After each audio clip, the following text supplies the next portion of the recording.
Digitales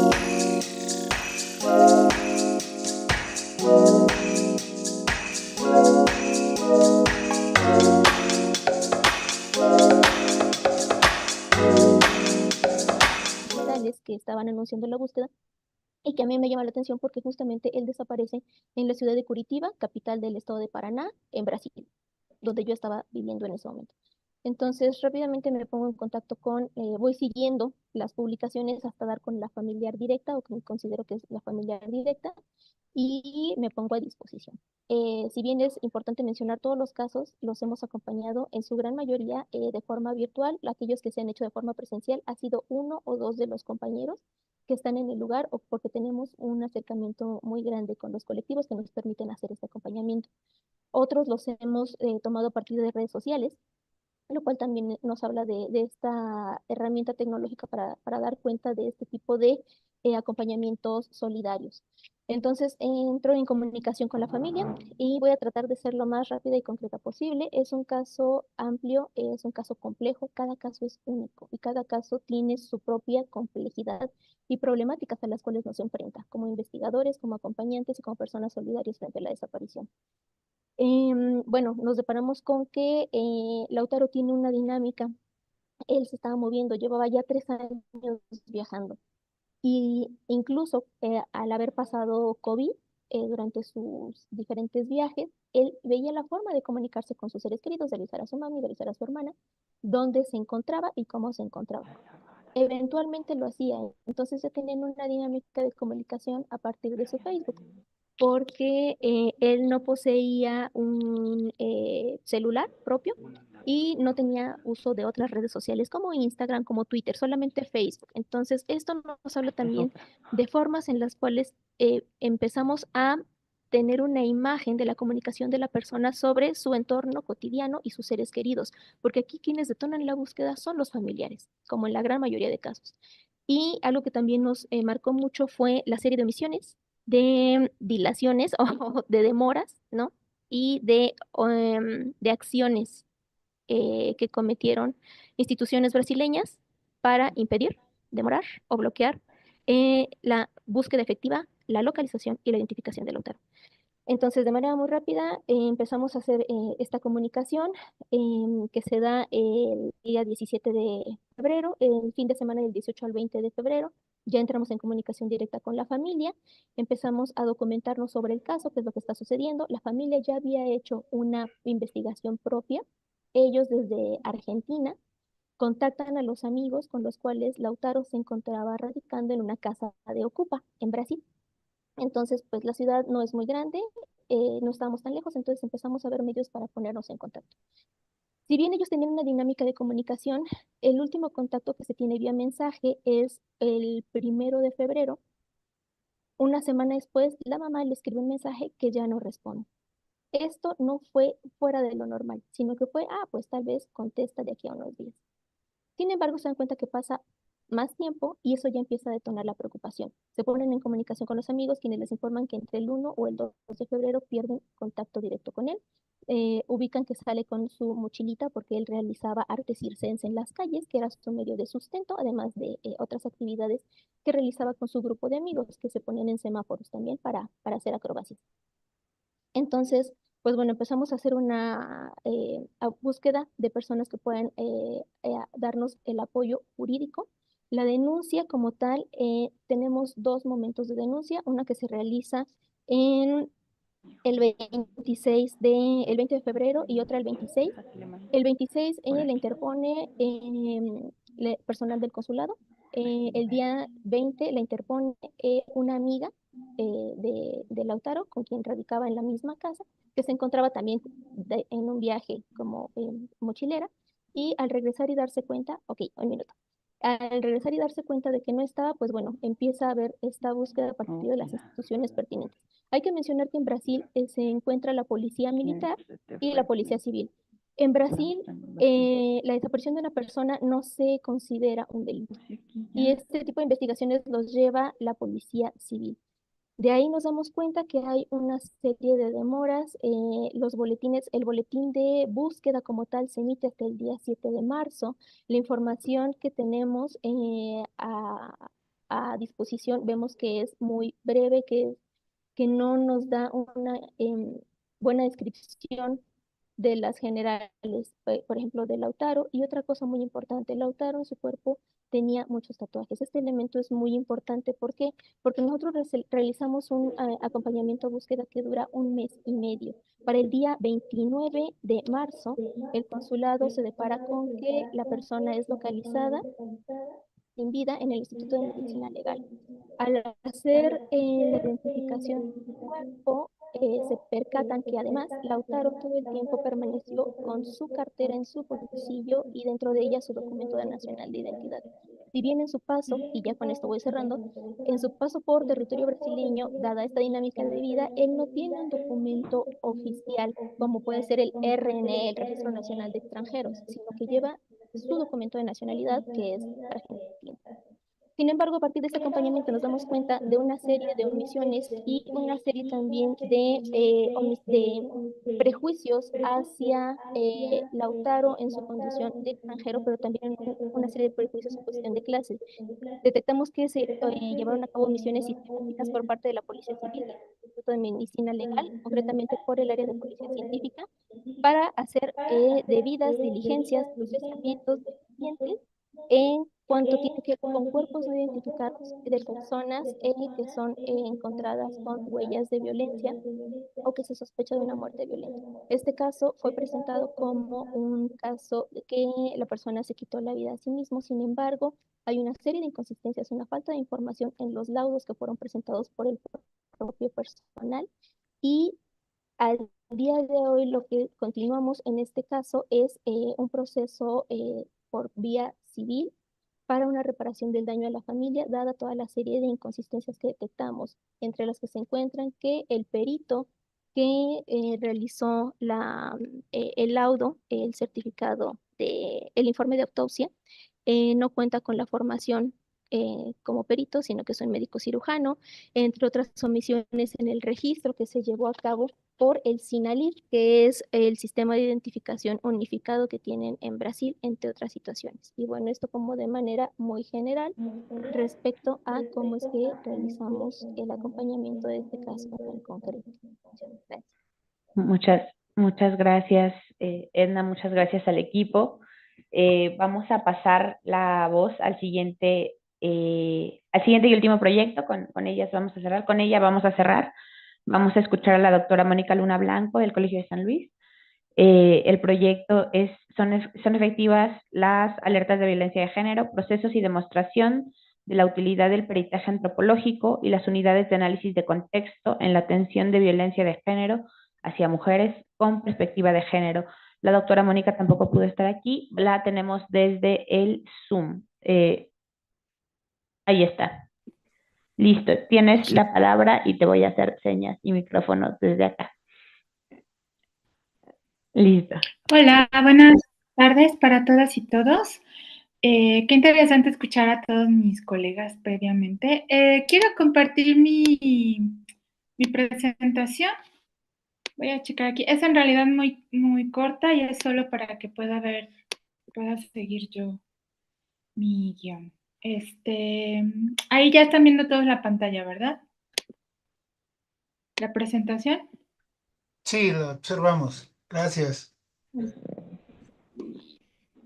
Bueno, como esto se planteó como un workshop, es decir, como más para poder platicar qué estamos haciendo, entonces lo que van a ver son en realidad 3 diapositivas muy concretas, en lo cual les voy a contar más bien qué es lo que hemos hecho y qué es lo que hemos aportado. Este proyecto es un proyecto PRONACES de atención a problemas nacionales en una convocatoria que emitió CONACYT en el 2020, creo.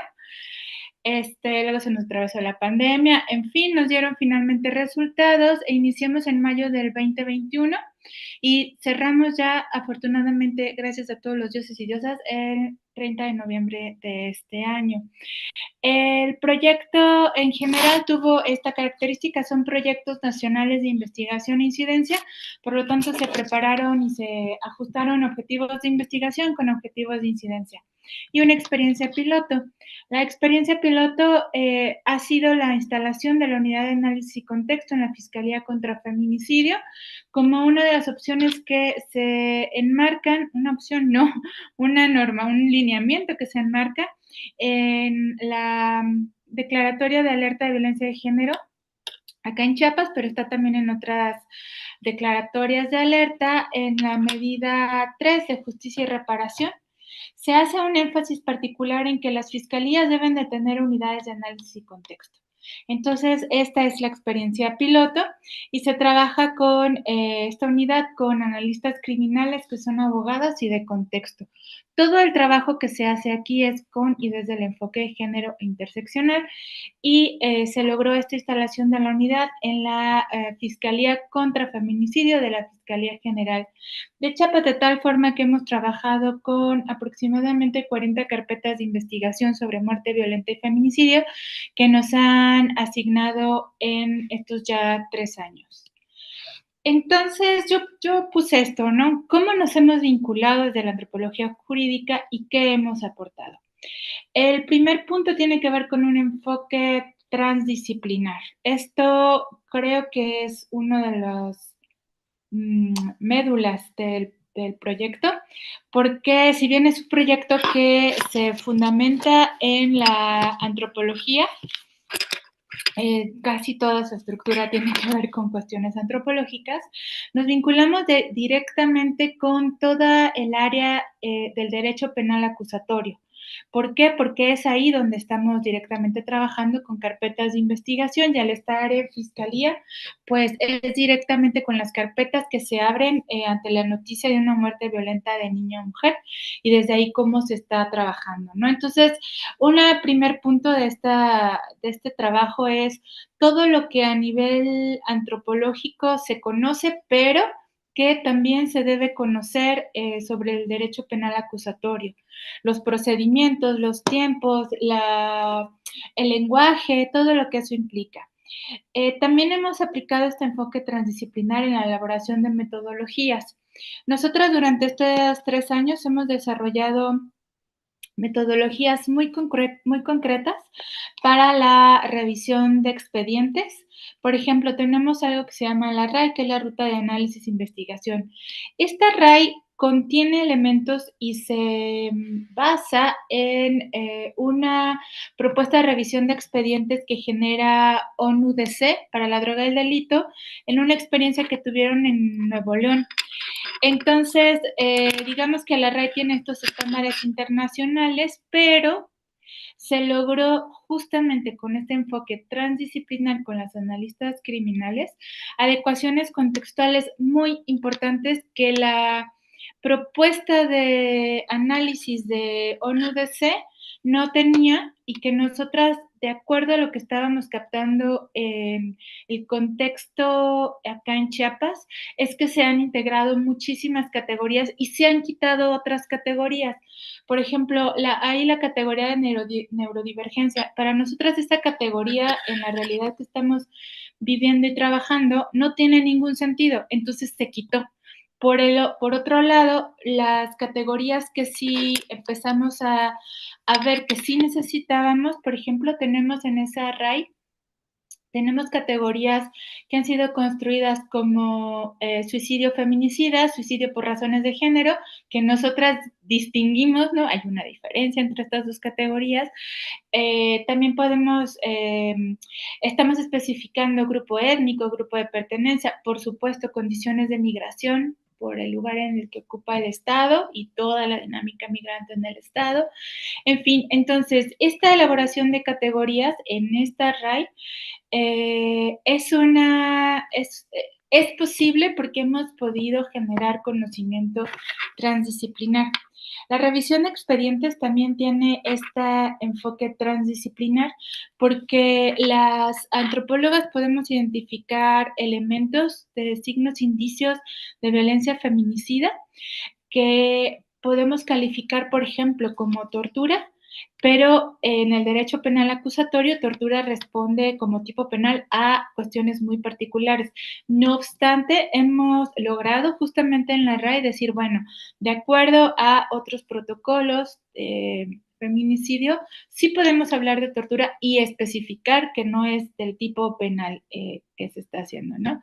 Y también hay una metodología para la elaboración de las periciales, pero en eso me voy al final. También nos hemos vinculado al interior del equipo, como ya les decía, desde estos puntos de diálogo transdisciplinar, pero también este ha sido un aporte muy importante hacia la teología investigadora, es decir, ministerios públicos, policías de investigación y personal pericial. En primer lugar, es con los ministerios públicos con quienes se generan las preguntas de forma conjunta referente a qué quieren de la unidad. ¿Quieren una revisión de debida diligencia? ¿Quieren periciales? ¿Quieren opiniones técnicas? ¿Qué es lo que necesitan y cómo se generan las preguntas? También coadyuvamos con los ministerios públicos en realizar entrevistas que hacemos para el trabajo de campo, pero muchas veces a la hora de ir a hacer las entrevistas que nos acompañan los policías de investigación, los mismos policías de investigación aprovechan para captar información o para profundizar en alguna que sale en el momento en que la antropóloga está haciendo las entrevistas a los familiares, y entonces ahí el policía de investigación se acuerda de algo, ¿no? Entonces aprovecha y también llena su acta. Y lo que tiene que ver con personal pericial es, el personal pericial de fiscalía tiene su propia dirección pericial, ¿no? Entonces, aunque hay en Fiscalía contra Feminicidio 2 peritos ahí de criminalística. Pero más que nada nosotras hemos interactuado con el personal pericial, la verdad es que con quien más trabajo no, es donde más falencias encontramos, o como una de las compañeras dijo hace rato, donde hay más áreas de oportunidad, es en el personal pericial, porque les cuesta muchísimo realizar una pericial con perspectiva de género, una pericial en necro, una pericial en criminalística. Entonces, nosotras lo que muchas veces también se ha logrado ya es pedir ampliación de necropsias. Entonces, de esa forma estamos en contacto con otras y otros peritos en donde la analista criminal o la analista de contexto o las dos, si es posible, se hacen mesas de trabajo con otras áreas periciales para poder profundizar en los datos del hecho que se está investigando. Al final va a dar un ejemplo de esto y cómo llega hasta cómo una acción de estas llega hasta el momento en que se defiende la pericia. El segundo punto con el cual nos hemos vinculado desde la antropología jurídica tiene que ver, pues, evidentemente con el análisis de contexto que ya señalaba mi colega, la doctora Jacqueline. ¿Qué significa? Todos los casos que recibimos se hace un reconocimiento de las dinámicas locales, comunitarias, estatales, por supuesto que también a nivel nacional impacta. Los casos pueden ser de zona altos, que es zona mayormente indígena, o zona selva, donde es muy difícil accesar, pero también donde las condiciones de pobreza y de acciones de discriminación en contra de niñas y mujeres es mucho más marcada que, por ejemplo, en Tuxtla. Pero en la zona metropolitana, Tuxtla, Chiapa de Corzo, Villaflores, Berriozábal, tenemos dinámicas de narcotráfico y de control y de lucha por el control, ¿no? Igual que en la frontera. Entonces, lo que nosotras hacemos es justamente un análisis del reconocimiento de estas dinámicas, pero siempre cómo estos escenarios se conjugan en mayor vulnerabilidad ante la violencia feminicida para niñas y adolescentes y mujeres adultas. Es en ese punto en el que se establece este análisis de contexto, ¿no? Vamos a buscar cuáles son esas vulnerabilidades ante la violencia feminicida y de las que señalé están todas vinculadas en los casos que hemos trabajado. ¿Por qué? Porque el feminicidio tiene sus orígenes, sí, en una cultura patriarcal, machista y violenta, pero son posibles por las instituciones que no atienden o que las van refrendando o que colocan en más vulnerabilidad a las niñas. Por ejemplo, la deserción escolar por uniones tempranas y se unen con hombres vinculados a grupos narcodelincuenciales, ¿no? Entonces, híjole, pues ahí ya tenemos un escenario de violencia feminicida. También trabajamos el análisis de contexto con un enfoque interseccional. Este enfoque interseccional, más allá de que sea un checklist en el que vemos, bueno, era indígena y era pobre y era menor de edad y era, no, más bien lo que nos permite es identificar, analizar y generar tipologías complejas del fenómeno de feminicidio en la entidad. A nivel nacional e internacional, nosotros podemos encontrar tipologías de feminicidio.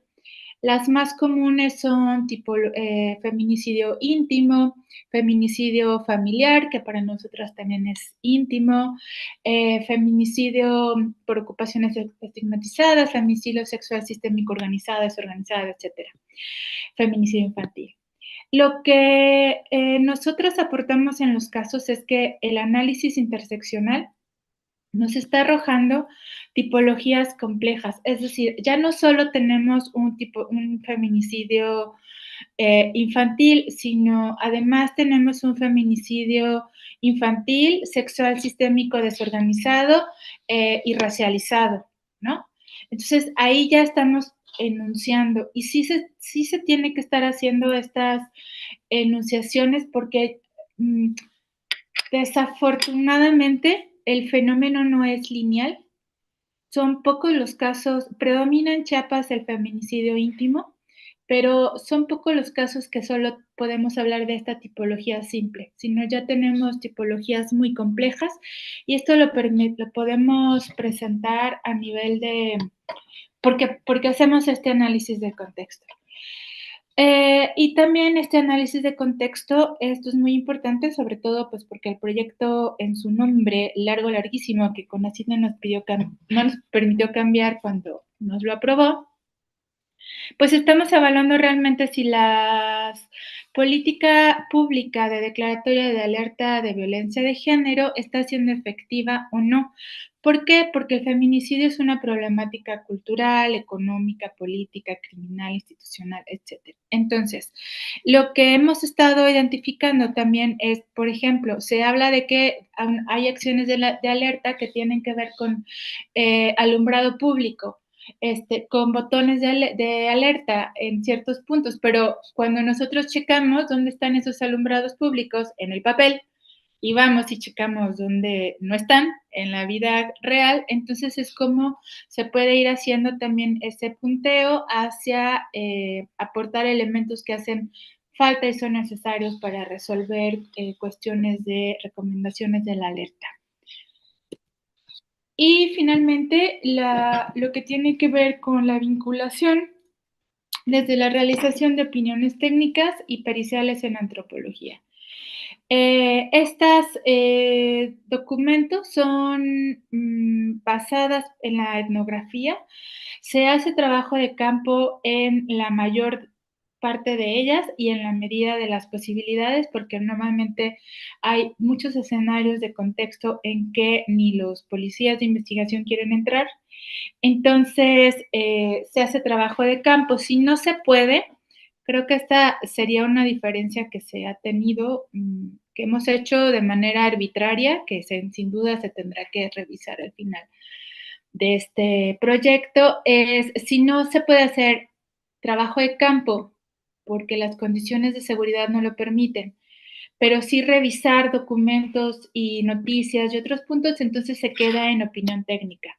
Una opinión técnica se queda en el expediente, pero no llega hacia un juicio oral.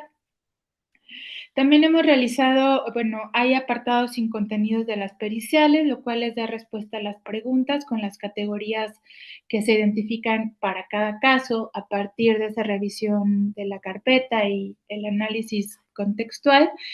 Y lo que tenemos como aporte directo, digamos, de estas herramientas particulares es, bueno, si hay una solicitud de la pericial de parte del Ministerio Público, entonces se elabora y se integra directamente en la carpeta de investigación y se coloca como una de las pruebas que se lleva a juicio oral.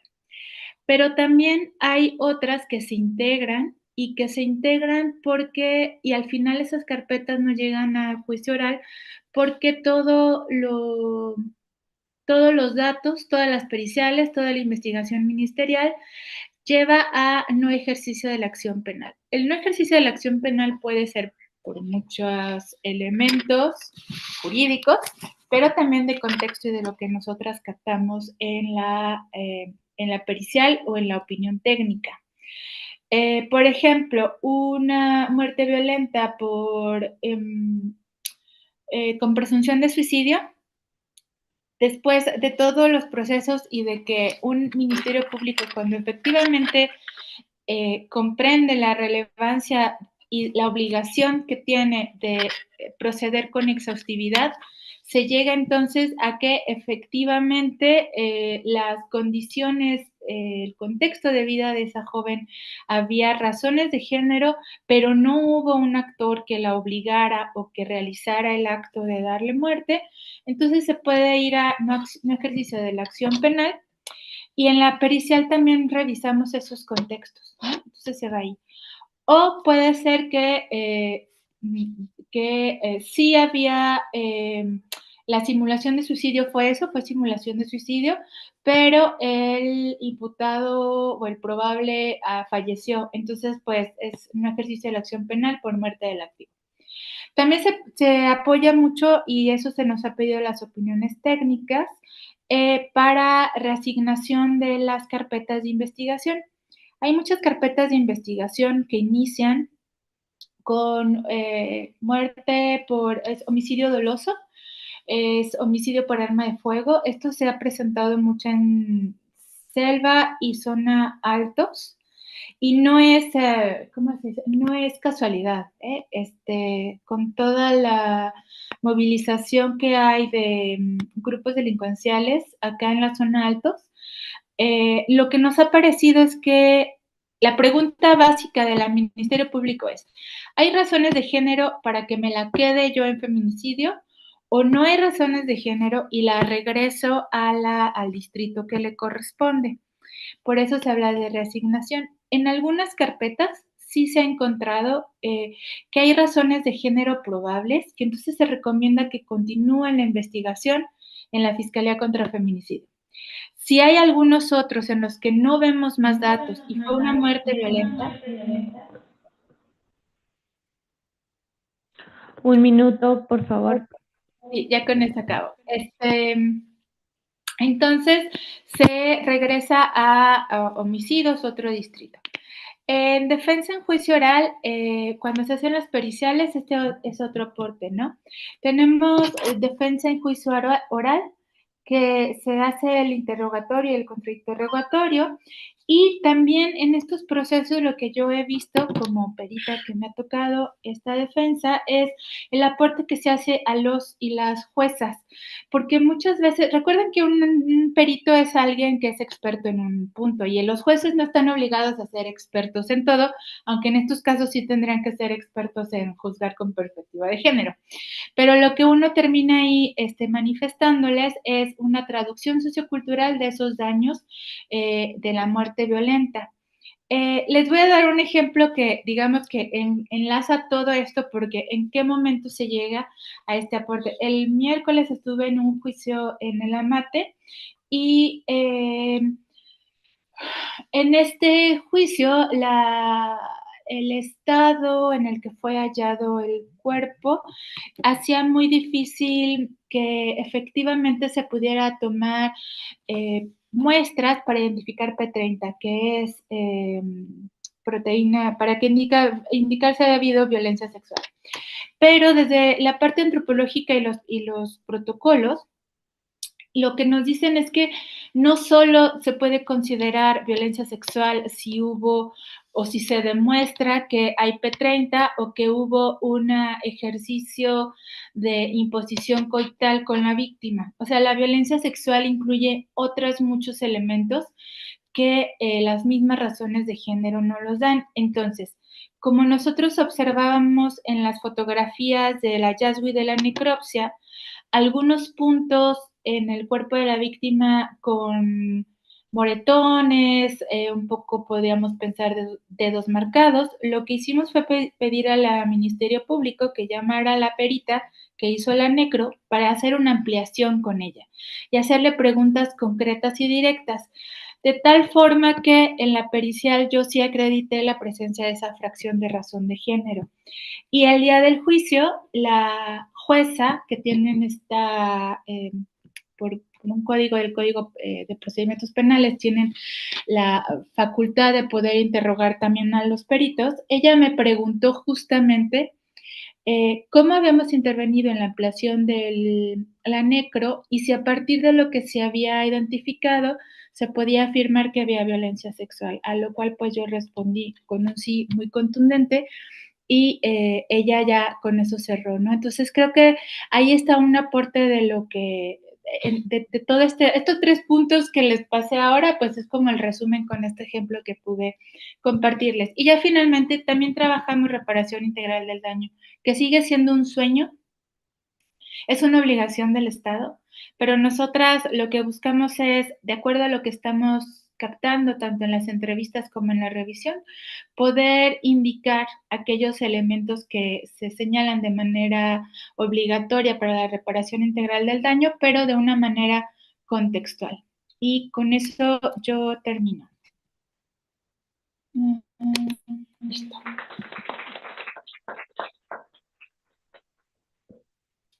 Muchísimas gracias, Mónica. Bueno, escuchamos 4 proyectos que están en diferentes etapas, ¿no? Unos ya están cerrando, otros van avanzando, otros se van empujando, otros llevan mucho más largo aliento, pero creo que hay varios puntos en común que nada más voy a destacar de rápido antes de abrir la palabra al público. Por un lado, la importancia de la multidisciplinariedad, creo que es algo que marcan cada uno de los proyectos, ¿no? Si bien hemos estado debatiendo entre la relación del derecho y la antropología toda la mañana y es un punto común, ahora vemos que esto se está abriendo a otras perspectivas necesarias por las problemáticas que se están abordando. 2, la importancia de pensar algo que ya la doctora Erika marcaba desde la mañana, las metodologías de acceso. Sí puede ser la observación en audiencias, pero también tenemos revisión de expedientes, el testimonio y el ser testigo como una forma de construir conocimiento para estos espacios. Por otro lado, me parece que un punto común importante son los materiales o los resultados que se pueden esperar de estos proyectos y que van destinados no necesariamente a sujetos víctimas, como puede ser en un caso, sino también a estos operadores de justicia. Y eso ya marca como una importancia de ver los dos polos de cómo se está abordando una problemática. Y estos productos tenemos talleres, cursos, manuales, periciales, que era algo que también salía en la mañana y que se vuelve una aportación como muy importante desde espacios y reflexiones que se pueden hacer desde la antropología con el derecho, ¿no? Como marcaban en la mañana, no solamente del derecho, sino con el derecho.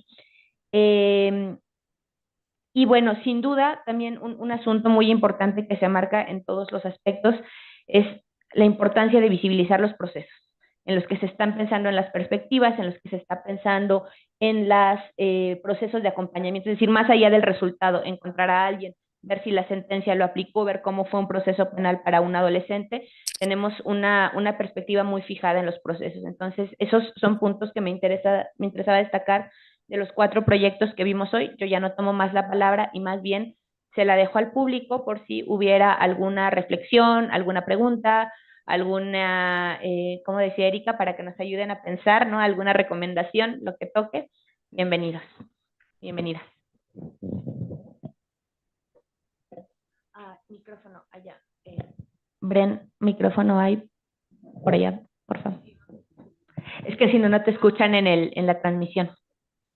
Entonces, ya viene. Gracias.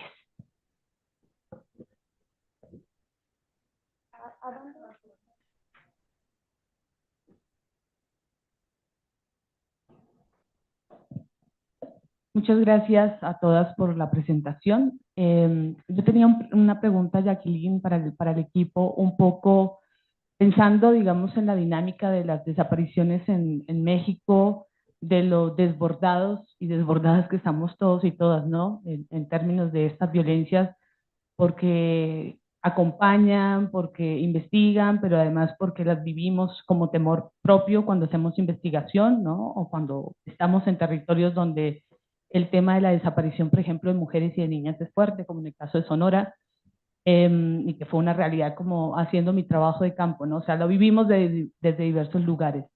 En ese sentido, me preguntaba los esfuerzos que ustedes en el acompañamiento que están haciendo y como trabajo académico, cómo se están vinculando con otras iniciativas en el país que están haciendo este trabajo de acompañamiento. Entiendo que el jazz, por ejemplo, de Ciesas, ¿no?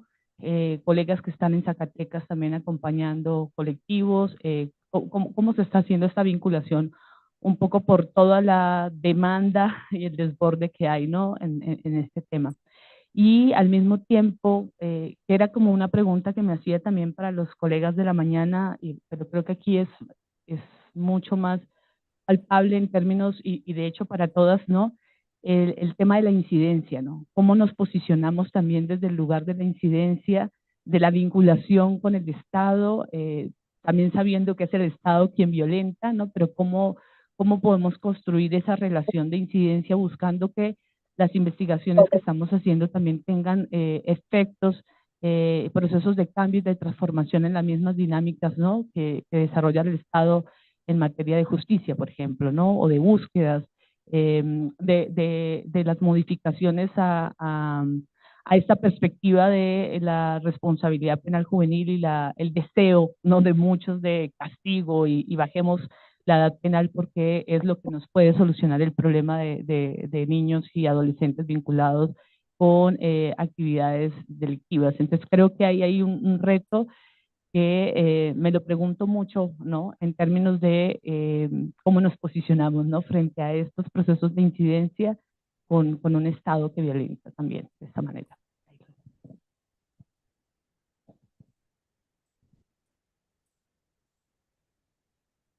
Sí, tomamos otra pregunta antes de dar la respuesta.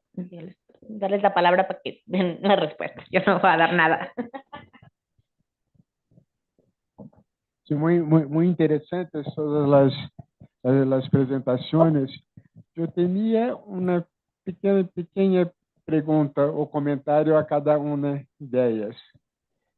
Para Érica Bárcenas, la investigación me parece muy interesante y la idea de una etnografía no tradicional también, pero yo creo que para hacer una etnografía o para hacer un diálogo con la situación etnográfica, uno tiene que, para utilizar su expresión, uno tiene que nutrir la interacción. Con una interacción não nutrida, es muy difícil hacer la etnografía. Yo quiero decir, es muy difícil incorporar los significados que son importantes para la gente. Bom, para Alejandra Gomes, Irene Juárez y Mónica, que hablan de situaciones onde há interação entre a tradição acusatória e a civilista inquisitorial tradicional em países como os nossos, eu estou curioso sobre como a oralidade tem rol e no sistema acusatório a oralidade caminha junto con una importancia muy grande a los derechos individuales de los actores o sujetos.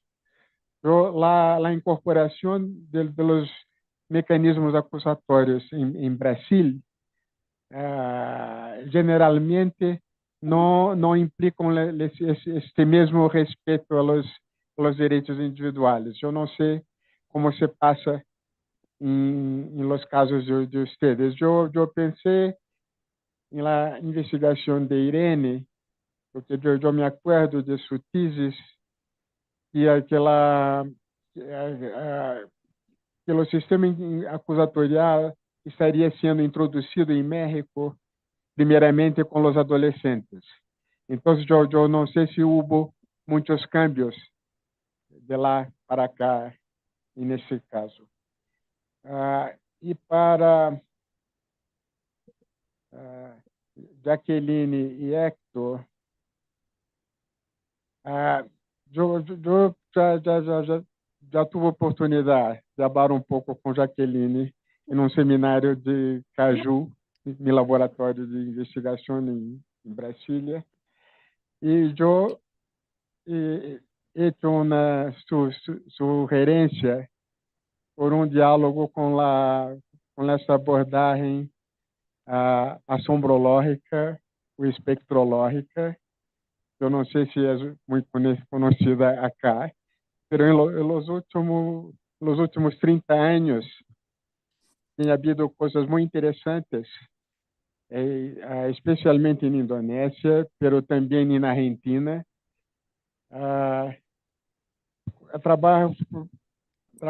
Trabalhos que fazem um esforço de compreender o lugar de los desaparecidos, de la gente que não se encontra mais como nós, pero que sua presença tem um impacto concreto em la vida de la gente. Então, a espectrologia ou assombrologia, eu não sei o que é melhor. Minha pergunta é se vocês han tido oportunidade de explorar em vossa investigação como os desaparecidos têm um rol em la vida de la gente, de las famílias. Era isso. Hacemos la tercera para la doctora Pito, por favor.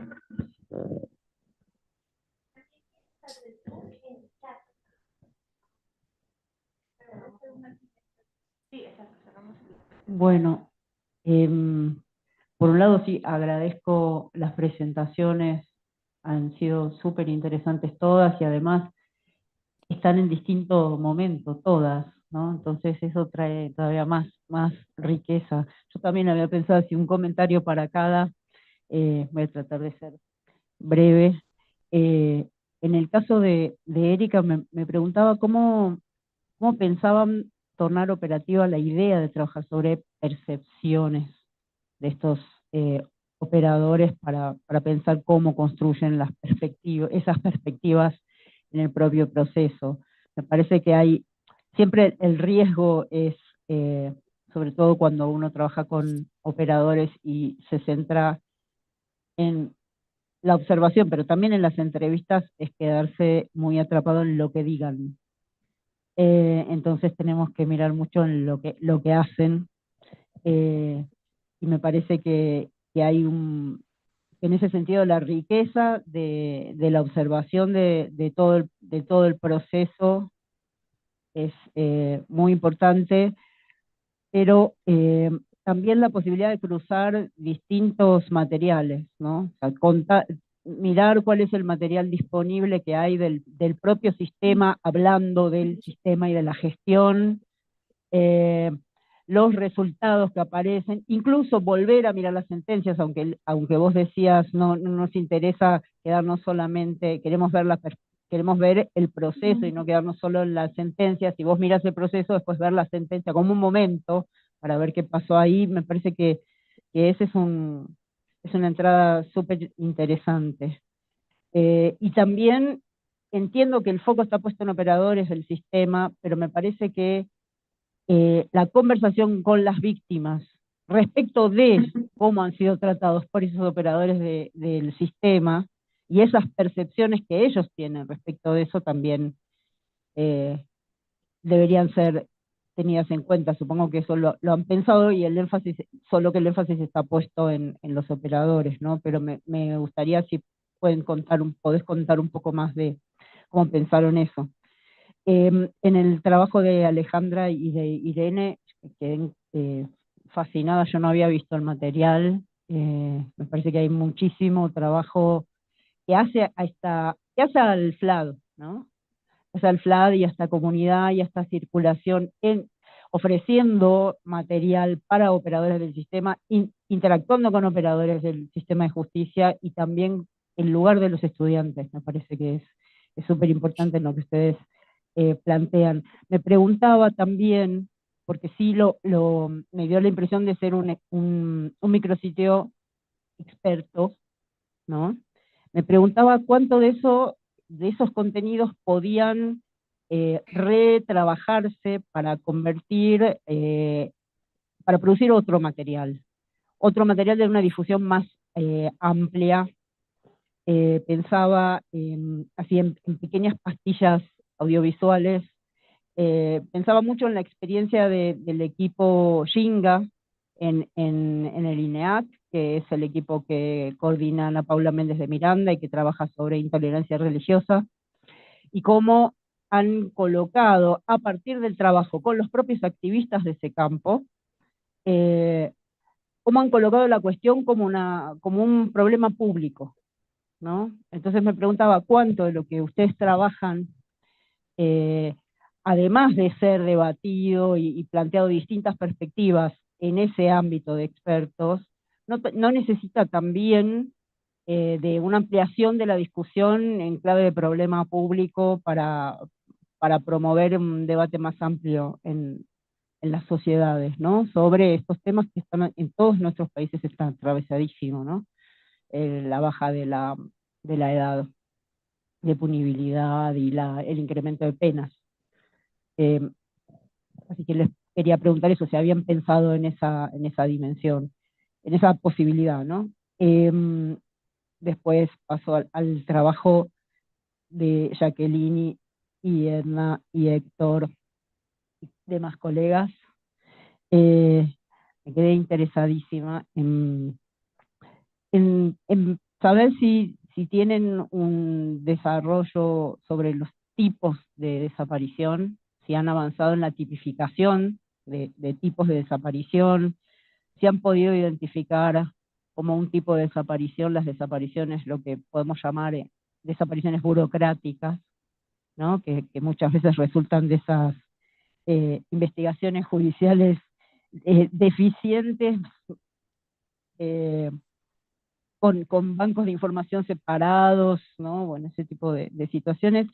Y después pensaba también en cómo en el trabajo con familiares aparece como otra cantera de significados muy centradas sobre los sentidos de justicia, ¿no? Los distintos sentidos de justicia y qué es lo que se espera cuando se demanda justicia, todo lo que significa demandar justicia, ¿no? Que lo condensamos en esa formulación e implica muchísimos procesos distintos. Y en relación con eso también pensaba en la cuestión de cuánto interviene en el trabajo de ustedes algo que podría llamarse la gestión de la muerte y cuánto la gestión de la vida, ¿no? Y cuánto, pienso en la gestión de la vida en esta clave de demandar justicia implica también la gestión de la vida, de quienes son víctimas en tanto afectados por la desaparición de alguien de su familia. Entonces me interesaba saber si venían pensando sobre esas cuestiones también. Y ponerlos en relación, no sé si conocen la experiencia del trabajo con familiares de víctimas de violencias de Estado y de terrorismo de Estado que lleva adelante el CELS, el equipo de salud mental del CELS y su dispositivo de atención psicojurídica que los acompaña para enfrentar el proceso de administración de justicia, ¿no? Que no es un tratamiento psi clásico. Y ya termino. Me quedé con preguntas para Mónica respecto de la reparación integral del daño. Me parece que sería interesante si pudiera ampliar un poco sobre eso. Listo, les doy la palabra a Erika.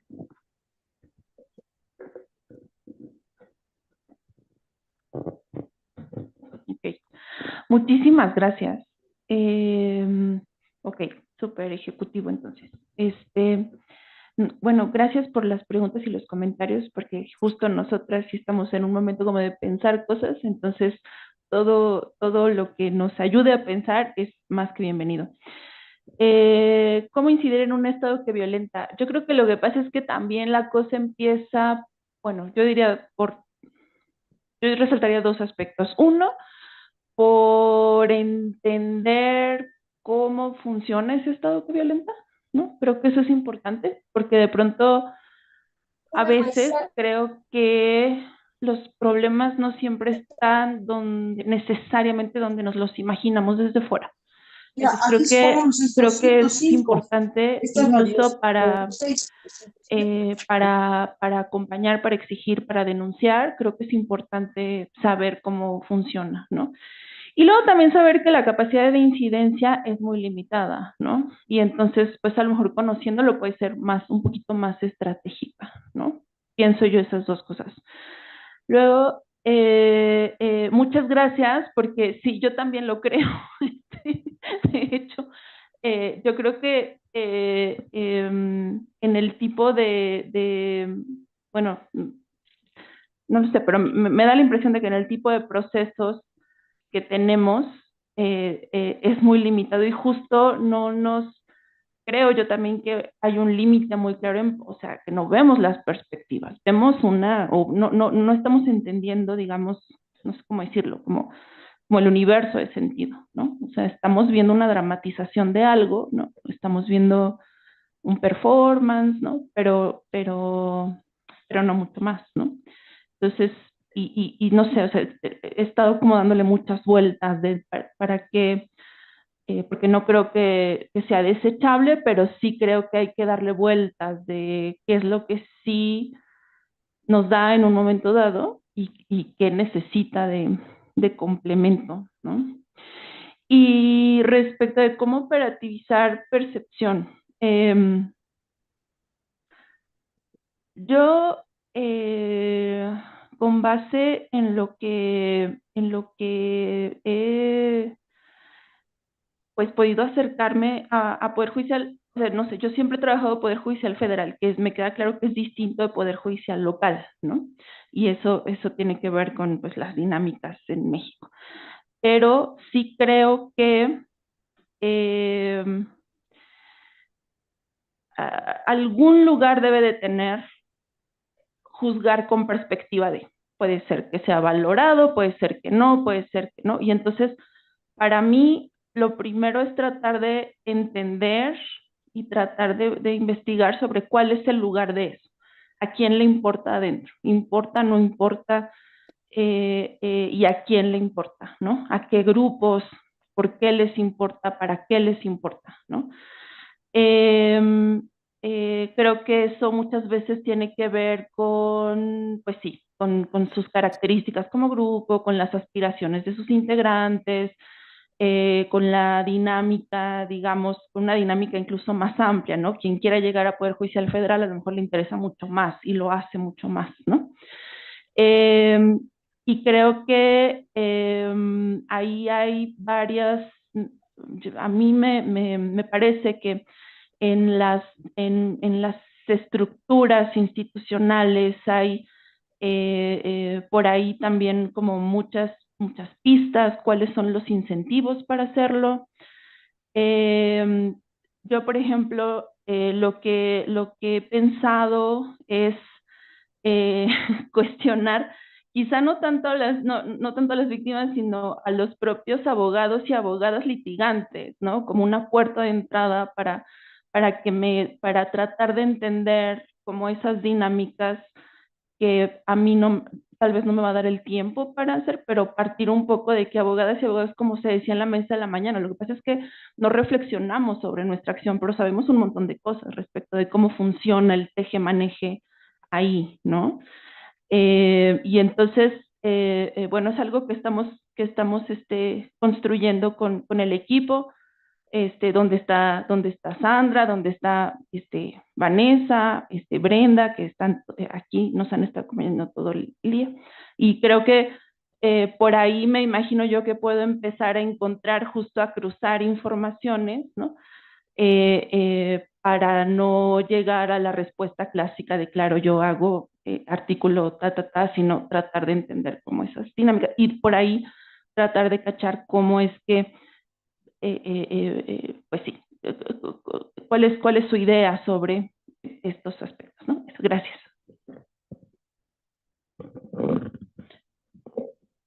Ok, muchas gracias por las preguntas, por la escucha atenta también estas horas.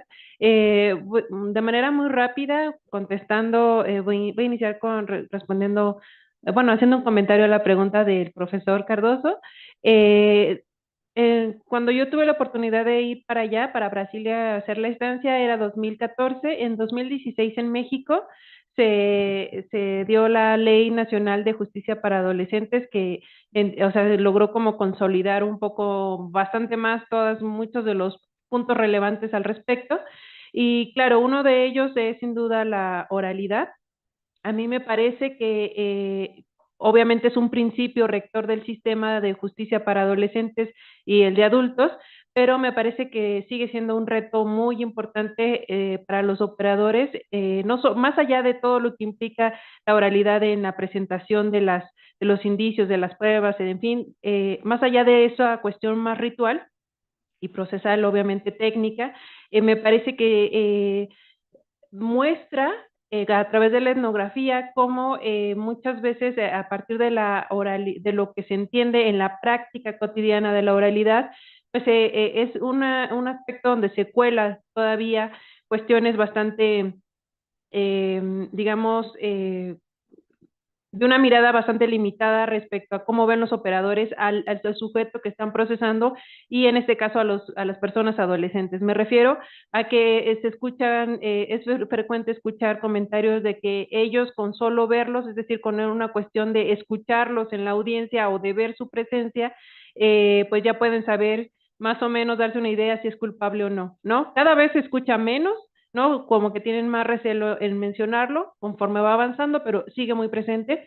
Y pues obviamente queda lejos de la luz todo lo que esto implica como cuestiones, es decir, usar la oralidad como un termómetro para la verdad, una cosa así, esconde pues el clasismo, el sexismo, ¿no? El etnocentrismo, lo que otro colega ha denominado el racismo judicial acá en México, es decir, todas estas concepciones, todos estos ejes con los que finalmente terminan juzgando a las personas adolescentes. Y todo esto en términos como más para nosotros como antropólogos y antropólogas, obviamente nos implica un reto de justamente entender cómo todos, muchos otros elementos sociohistóricos y políticos de nuestros sistemas están incidiendo justamente para terminar más allá de que ahora es un sistema penal acusatorio y la oralidad es un eje central, operando una exclusión discursiva muy prominente de las personas adolescentes, porque aunque el ritual jurídico establece tiempos y modos para que ellos puedan hablar en sus mismos procesos, pues esto no sucede en general, y cuando sucede, pues en realidad los mismos defensores les aconsejan no hablar para no complicar su caso, ¿no? Entonces, digamos como que muchas lógicas ahí, por una parte quieren introducir, están introduciendo este sistema como garantista, socioeducativo, pensado en la persona adolescente, pero por otro lado, digamos la trayectoria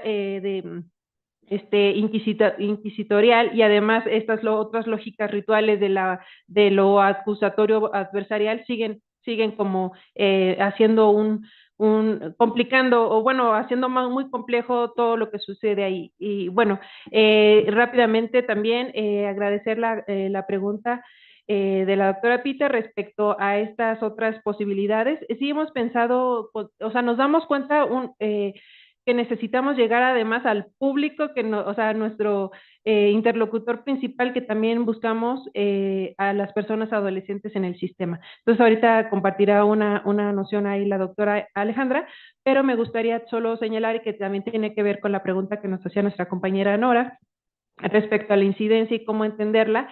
El siguiente paso para nosotros, que lo hemos platicado ampliamente, al menos aquí en México, obviamente, en la sección de Lola Jusbaca en México, es la cuestión del peritaje. ya nos han solicitado peritajes los mismos jueces, ¿no? Y las juezas que nos dicen, oye, ¿ustedes qué nos pueden aportar en relación a esto? No se ha logrado, sobre todo por los tiempos procesales de que es para allá, ¿no? Y en otro estado del país, y algunas limitaciones que también comentará la doctora Alejandra, pero pues en esas lógicas, y solo señalar que estamos muy agradecidos por la participación de las y los colegas de otros países, y buscamos acá en México sobre todo llamar, motivar a las y los estudiantes de antropología y del derecho que se unan, ¿no? Para, pues esto, construir este trabajo colaborativo. Bueno, pues yo quisiera, en lo de la incidencia, comentar que justo como decía la doctora Erika, sí, hablamos del Estado, pero también el Estado somos nosotros y son personas, ¿no? Entonces, no todas las personas que están en el Estado son torturadoras o así. Lo que nosotras hemos hecho es agarrarnos de quien está dentro del sistema y que coopera y que es consciente, y entonces, por ejemplo, así es como en la JUSPA se ha integrado, por ejemplo, una jueza especializada en Chiapas, con quien hemos trabajado varias cosas y quienes aportan mucho también, ¿no? Y están muy conscientes y eso. Sobre el tema de la oralidad y la consolidación del sistema de justicia en México a partir de la reforma, yo creo que justo el tema de que la participación de los adolescentes sea directa representa un reto para los operadores del sistema, ¿no? Porque no saben cómo, o sea, esto mismo que comentaba sobre la divulgación, no lo saben hacer, ni abogadas, ni fiscales, ni jueces, saben cómo comunicarse con los adolescentes, ¿no? Entonces ahí es un reto completamente, aunque en México yo sí he apreciado, sobre todo en el tema de estadísticas oficiales, que al principio de la reforma bajó la incidencia y ahorita está aumentando, ¿no? Y esto no necesariamente tiene que ver con que haya aumentado realmente la participación de adolescentes. Creo yo, esa es mi hipótesis, que tiene que ver con que los operadores se sienten cómodos operando un sistema, ¿no? O sea, ya lo van conociendo, ya le van agarrando el modo, y entonces también porque había una especulación sobre el sistema, entonces había muchas miradas, y ahorita esas miradas se han ido disipando, y entonces eso permite también que los operadores puedan irse acomodando. Entonces, bueno, no sabemos hasta dónde vaya a llegar, no podemos relacionarlo con que haya aumentado la incidencia real, sino las estadísticas, ¿no? Entonces hay que ser muy cuidadosos. Sobre el tema de la divulgación y los materiales, sí, sin duda, es algo a lo que apostamos, porque para nosotras también surge esa necesidad de que la información se democratice, ¿no? Y hacerlo llegar, porque nosotras, de hecho, en el artículo que trabajamos la doctora Irene y yo en Desacatos, vemos que el tema central es llegar a los adolescentes, ¿no? O sea, somos especializados, pero ¿cuál es la finalidad de la especialidad? Los adolescentes, llegar a ellas y a ellos, ¿no? Entonces, sin embargo, nos enfrentamos a un reto. Nuestro proyecto no tiene financiamiento.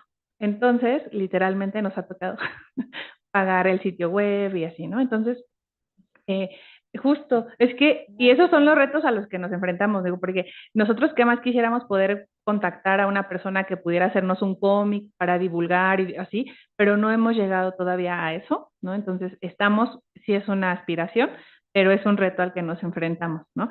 Y en relación también a la incidencia, por ejemplo, nosotros este año trabajamos en la co-coordinación de un evento con el Sistema de Protección de Derechos de Niñas, Niños y Adolescentes en México, CIPINA, y bueno, nos invitaron a ser coordinadoras, también presentamos, y algo que hacemos cuando hacemos estas presentaciones, pues es ser muy imparciales, pero también hablar sobre las áreas de oportunidad del sistema, ¿no? No replicar los discursos de las autoridades, sino decir, bueno, esto dice la ley, pero nosotras hemos encontrado en nuestras investigaciones esto. Entonces, habría que considerarlo, y también, bueno, si nos invitan, nosotras vamos y les decimos lo que encontramos, ¿no? Muchas gracias. Muchísimas gracias, Alejandra. No sé si haya... ¿Yo? Ok, entonces inicio yo. Bueno, pues muchas gracias por las preguntas y los comentarios. Realmente nos ayudan a seguir pensando sobre nuestra propia labor, insisto.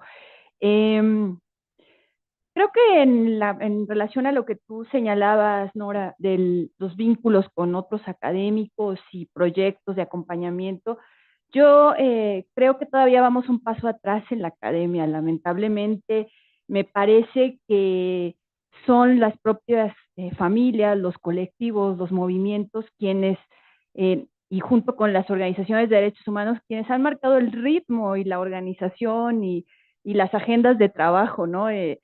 Vamos como siempre acompañándolos a ellos, pero al final de cuentas, terriblemente yo te podría decir que nos reunimos cuando ellos convocan, ¿no? O sea, es como que evidentemente hay espacios académicos, nos conocemos entre todos, pero que tengamos un proyecto en común, yo diría que más bien ha habido diferentes agendas de trabajo en ese sentido. Pero creo que pues sí, ahí está uno de los desafíos. Me sumo a lo que decía la doctora Alejandra, ¿no? Somos también proyectos, en el caso del GAF también somos voluntarios todos, entonces esto también complica mucho más, quisiéramos hacer mucho más, pero en realidad es que a ver si nos sale un benefactor, ¿no? Que nos esté escuchando y que quiera colaborar con nosotros. En relación a la presencia de los ausentes, yo diría que evidentemente, doctor Cardoso, el movimiento y todo el activismo de las familias solo tiene sentido a partir de esa presencia, ¿no? Lo que dicen, la ausencia, ¿no? Está presente. Y aquí en México, yo lo compartía con colegas de Chile, hace poco estuve allá compartiendo con algunos de los grupos de familiares detenidos desaparecidos y ellos me decían, bueno, nosotros tenemos 50 más un año, y decía, no, yo dije, no, pues estamos todavía en pañales, porque además, pues como decían, ¿no? Aquí la desaparición continúa perpetrándose, pero yo les decía, pero lo más importante para al menos el movimiento en México es hacer presente a las personas, ¿no? Y les llaman los tesoros, ¿no? Entonces, justo creo que yo algo que aprendí es a cargar tesoros, ¿no? Vamos por ahí en las marchas, en las manifestaciones, colocando las fichas, pero ya no son simples fichas de búsqueda, ¿no? No son fotografías, son tesoros. Así es como les han aprendido a llamar. Y bueno, alrededor de ello hay todo un trabajo de memoria que no nos da tiempo de aquí de platicar, pero la doctora Edna también ha participado activamente con los colectivos que bordan, ¿no? Para hacer esta presencia mucho más evidente. En fin, se han hecho muchas otras cosas de trabajos de memoria que evidentemente también está en disputa, ¿no? Con una memoria muy oficial y que tiene que ver también con esto que la doctora Pita nos hacía ver, ¿no? Las grandes tipologías de las desapariciones que también van caminando por caminos, si me permiten decirlo, por un lado tenemos la parte jurídica, las categorías jurídicas y por el otro lado el entendimiento social de las desapariciones, que ahorita Héctor va a profundizar un poco más en ello. Pero vamos a buscar los casos de Indonesia. Los de Argentina, por supuesto, que son nuestros principales referentes del trabajo del CELS, el trabajo de los acompañamientos sociales que han hecho también en Chile, con Vicaría de la Solidaridad, ¿no? Entonces, sin duda creo que incluso los propios colectivos, el propio movimiento ha sido fundamental a partir de estos movimientos de derechos humanos, Chile, Argentina, Colombia, ¿no? Incluso con sus comités pro paz. En fin, creo que yo voy a dejar hasta ahí para cerrarle la palabra a Edna, tienes la mano levantada. Hola, hola. Sí, ya se escucha. Sí, justamente para responder No se escucha. Profesor. No Hola, hola, ¿se escucha? No escuchamos. ¿Se escucha? Hola, hola. Hola, hola, ¿se escucha? ¿Se escucha? Hola, hola, ¿se escucha? Sí, Edna, no te escuchamos. ¿Se escucha? Ahora sí. Ya. ¿Ya? A ver, dejen que le subo todo el volumen. Hola, Ya. ¿escucha? Buenísimo. Ok, gracias. Justo para responder también al doctor Cardoso y sumándome a lo que coloca Jacqueline, sí, bueno, cada uno nos hemos empapado de las respectivas bibliografías de investigaciones muy buenas, también que se han actualizado también en una lectura a la desaparición desde el contexto mexicano, ¿no? Las experiencias chilena, argentina, brasileña, colombiana han sido muy ricas para tener un diálogo. También para, desde otros lugares, pensar las formas de violencia, sobre todo las que se perpetran con el cuerpo. No nada más, sí, tener en cuenta la noción de esta ensombración o de este fantasmagórico. Creo que algo que también nos han inculcado los colectivos y las familias buscadoras es una narrativa y una dignificación de la persona que aún está ausente a partir del amor y de otras formas de vocabulario, como bien comentaba Jacqueline, respecto a cómo son llamados, cómo son nombrados, como tesoros, ¿no? Y que justamente es esto, que nos enseñan otras formas de recordarles, de hacerles homenaje, de hacer exigencia de su presencia, pero también de hacer memoria de las personas y de las búsquedas. Entonces, solamente sumar a esto, que son múltiples formas con las que también estamos nosotros procesando y avanzando en el entendimiento de estas múltiples formas de desaparición, que si bien el caso que trajimos para comentar, también es un caso que se inserta en otras formas, casos de desaparición que ocurren en movilidad, ¿no? En tránsito de migrantes, situaciones que tienen que ver con desaparición de adultos mayores. La búsqueda de un menor de edad es radicalmente diferente, tiene también sus propios procesos. Entonces, todo eso nos ayuda. Y también, adelantándome un poco a la respuesta de la doctora Pita, pues justo esto, ¿no? También es parte de lo que tenemos por delante, el continuar trabajando y por qué no repensar estas tipologías a partir de estas violencias institucionales, estas otras desapariciones que también se dan dentro de las omisiones que los propios órganos encargados de buscarles provocan, ¿no? Era eso, gracias. Micrófono, ya. Gracias, Edna. ¿Van a continuar? ¿Van a cerrar en otro? Héctor, perdón. Rapidísimo, sobre el problema de la tipificación. No es que hayamos trabajado la tipificación, pero sí es que ahí están, y entre ellas, pues bueno, la que ya había mencionado, es decir, la que aparece en el contexto de la ley de desaparición, que es, digamos, desaparición forzada y desaparición por particulares, y esta otra categoría conflictiva, la de no localizado, pues, ¿no? Y es una, pero en realidad aparecen otras más. En toda la discusión sobre la Comisión de la Verdad, pues aparece la categoría de desaparecido temporal, pues, ¿no? Es decir, alguien que sabemos que estuvo detenido por un periodo, ¿no? Una semana, 2 semanas, lo que fuera, y regresa a su casa, pues, no es decir, lo sueltan, pues, ¿no?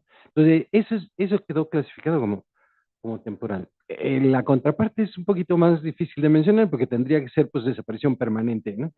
Y hay esa, digamos, hablando del pasado y hablando del presente, pues sí aparece también otra categoría extraña, ¿no? La de las desapariciones periódicas, ¿no? Entonces tenemos un fenómeno extraño en donde, sobre todo, menores de edad de repente pues desaparecen y regresan y luego vuelven a desaparecer y luego vuelven a... Pues, ¿qué es eso? Pues, ¿no?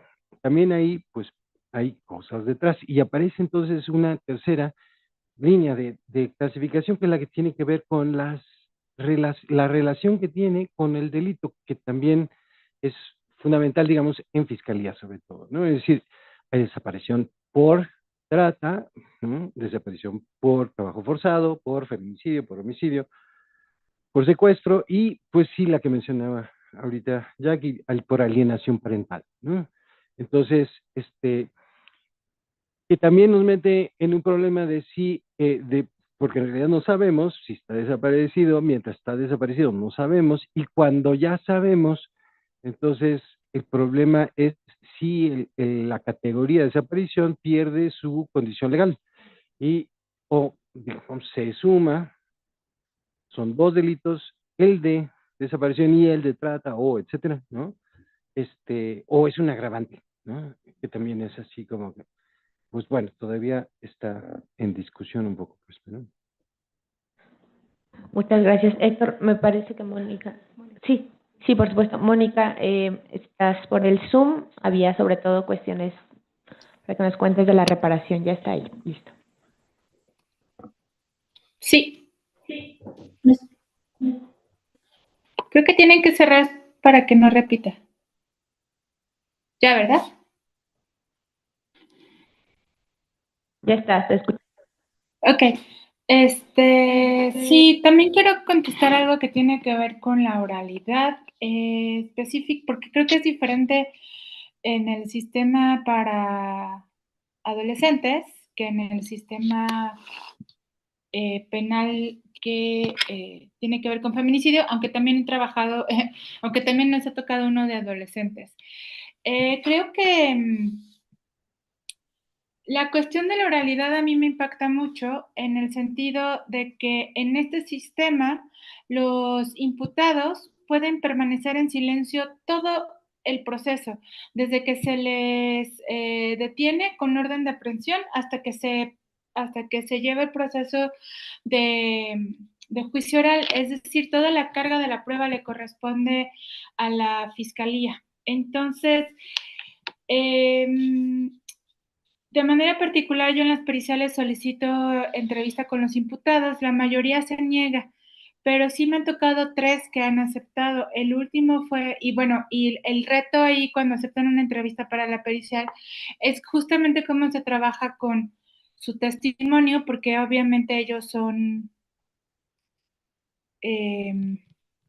pues ellos ellos son perfectos, ¿no? Son hombres perfectos, son hombres de casa, son hombres, entonces hay que aprender a trabajar con esos testimonios cuando ellos llegan a aceptarlo. Es muy raro y generalmente es con presencia de sus abogados defensores y de la fiscal del Ministerio Público que esté a cargo del caso. Pero a mí sí me ha impactado cómo este sistema, la oralidad, funciona como una garantía para los imputados y eso pues no hay que perderlo de vista.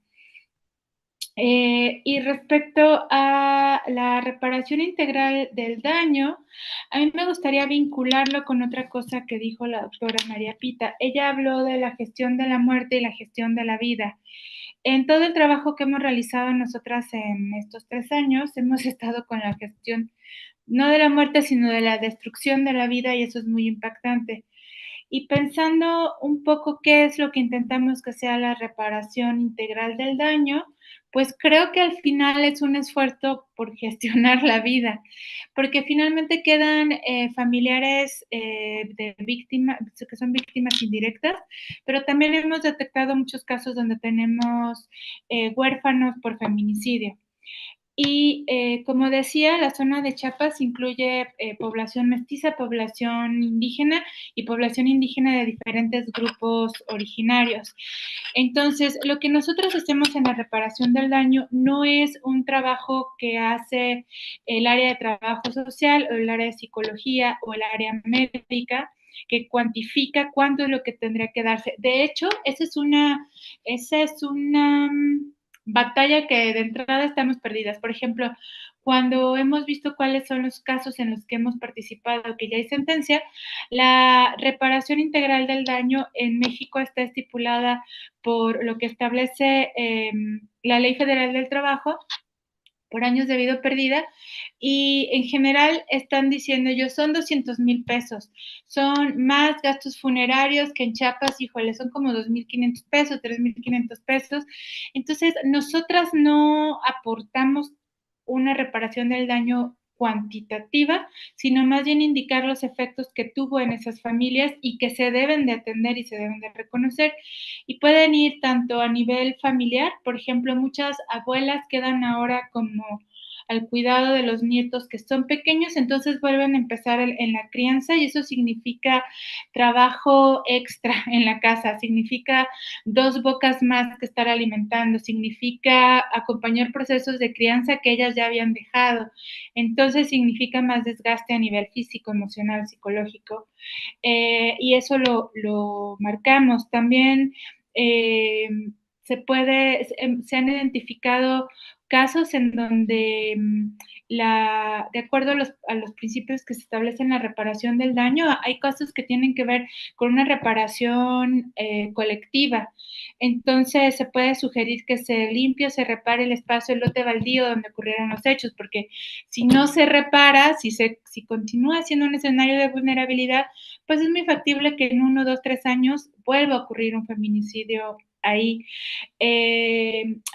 Los ministerios públicos tienen un machote para la reparación del daño y nosotros buscamos como aportarles datos que salgan de ese machote, por ejemplo. Entonces, sí, que reciban terapia psicológica, pero algo que nosotros colocamos es que se debe evaluar por un trabajador social con pertenencia étnica, porque no es lo mismo lo que significa la terapia para nosotras personas mestizas que una terapia psicológica para población celtal.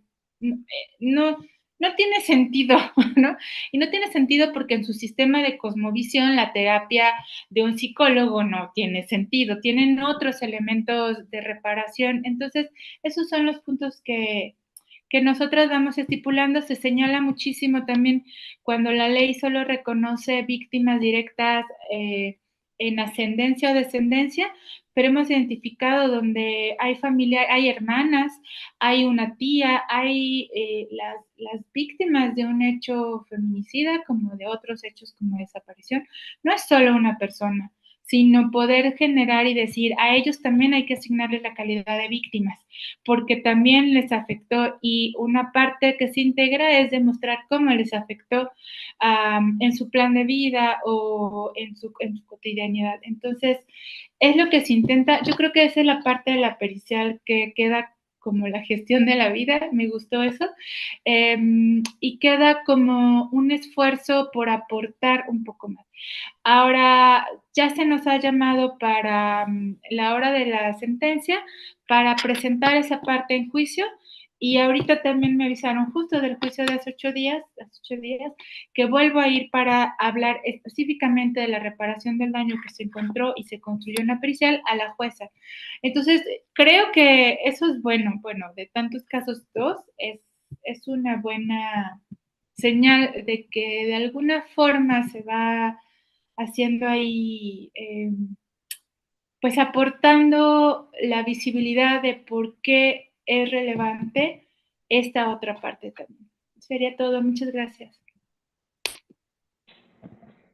Muchísimas gracias, Mónica, muchísimas gracias a toda la mesa, a todas quienes están escuchando desde muy temprano. Y bueno, nos quedamos con varias preguntas en el Zoom. Desgraciadamente ya no las vamos a poder contar aquí, pero le digo a la gente del Zoom que yo se las haré llegar a cada una de las ponentes. Y bueno, el diálogo sigue los siguientes días. Mañana nos vemos aquí nuevamente a las 10 de la mañana. Empezamos. Y bueno, ya es hora de ir a tomar más café o lo que toque. Muchísimas gracias.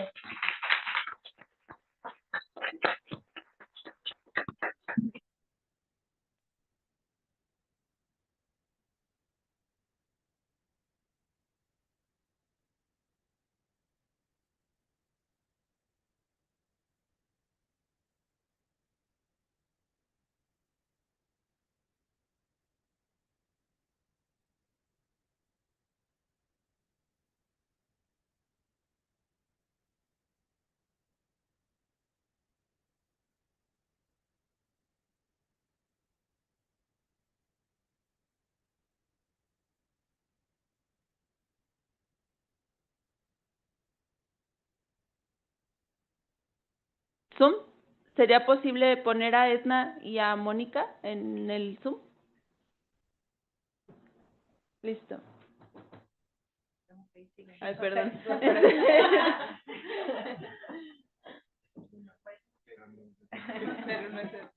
¿Ya se salieron? Ah, gracias. Pero entonces si lo pueden quitar.